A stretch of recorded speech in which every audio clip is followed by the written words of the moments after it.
So ayan mga master, magandang araw sa ating lahat. At syempre, ito na naman tayo sa panibagong episode ng ating vlog. Bilisan lang to mga master, no?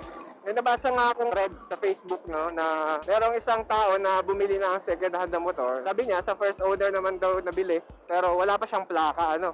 Tinanong daw nung nakabili dun sa first owner kung saang kasa nabili yung kanyang motor, yung motor na yon. Ang problema, pagkabenta daw ng motor, hindi na daw siya nagre-reply. Wala nang pakialam yung first owner dahil nabenta na nga eh. Nangyari kasi sa akin yan mga master, no? Yung nabili kong Mio Sporty, actually second owner na yon yung nabili ko ng Mio Sporty. Yung first owner naman, taga Laguna. Tulad ng case nung nabasa ko, wala pa siyang plaka. So 2022 model yon. Ang nangyari sa amin noon, para lang makuha namin, kailangan namin pumunta ng Laguna. Kasi ang problema nga noon, hindi namin alam kung anong kasa, lalo na taga Laguna yung may-ari, yung first owner.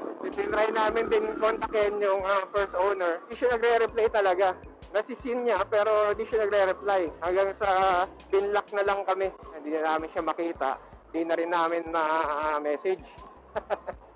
Ulaga, di ba?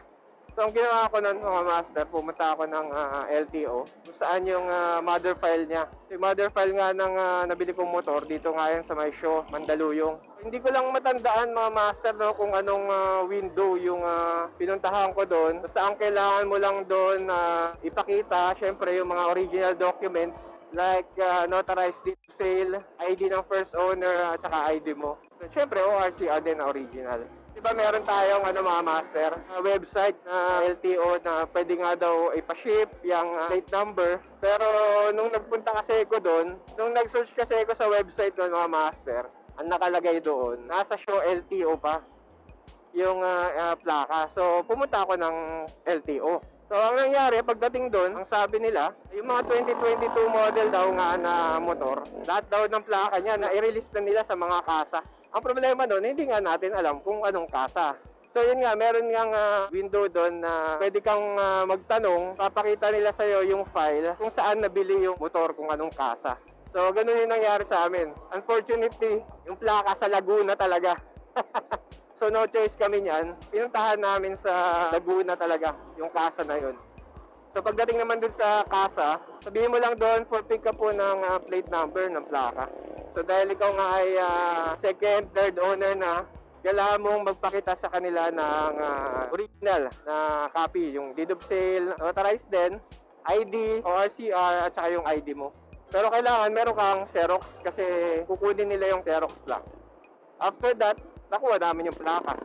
So yung mga nagtatanong, paano makuha yung plaka ng hindi nakikipag-cooperate or hindi nyo na makontak yung first owner. Ganyan yung gagawin nyo mga master. Sana nakatulong tong video na to mga master, no? Medyo paligoy-ligoy lang, pero sana naintindihan nyo yung gusto kong iparating. So yun lang mga master. Ingat tayo lagi sa kalsada. Alright? Papa Mans Vlog, ati baba. Yeah, baby!